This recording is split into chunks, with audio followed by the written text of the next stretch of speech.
राजस्थान सरकार की ओर से पेश किए गए बजट में गांव, किसान और मजदूर का कल्याण करने से जुड़ी ठोस कार्य योजनाओं का अभाव दिखा।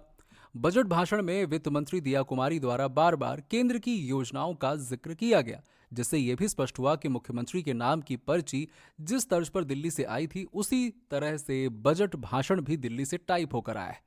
ये करारा हमला सांसद हनुमान बेनीवाल ने भाजपा पर बोला। उन्होंने कहा कि बजट की अधिकतर घोषणाएं धरातल पर नहीं उतरेंगी। मैं बजट भाषण की प्रति को पढ़ रहा था, जिसमें नागौर जिले के मेड़ता और जायल क्षेत्र से संबंधित जिन सड़कों और खाटू में आरओबी की घोषणा की गई है, उन कार्यों की स्वीकृति तो 2024 में ही CRIF योजना के अंतर्गत हो चुकी थी, जिनके प्रस्ताव भी मेरे द्वारा सांसद के रूप में मेरे प्रथम कार्यकाल में ही केंद्र सरकार को भेजे जा चुके थे।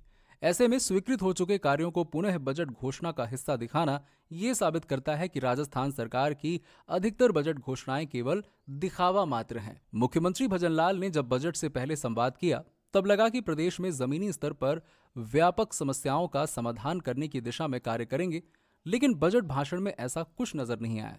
बेनीवाल ने कहा कि सरकार की ओर से बजट में 5 साल में 4 लाख युवाओं को रोजगार देने की बात भी केवल दिखावा मात्र है। पूर्ववर्ती कांग्रेस सरकार के कार्यकाल में भाजपा ने किसान कर्ज माफी की घोषणा को लेकर 5 साल तक कांग्रेस का मजाक बनाया था। मैं अब भाजपा सरकार से पूछना चाहता हूं कि अब तो आप शासन में हो, और ऐसे में किसानों की संपूर्ण कर्ज माफी के संदर्भ में बजट में कोई भी बात क्यों नहीं कही गई। किसान की कर्ज माफी करने, स्टेट हाईवे को टोल फ्री करने, बूंद बूंद सिंचाई योजना के अंतर्गत दिए जाने वाले कृषि कनेक्शन को 1 वर्ष में ही सामान्य श्रेणी में तब्दील करने जैसे निर्णय का अभाव इस बजट में नजर आया, जो कि दुर्भाग्यपूर्ण है।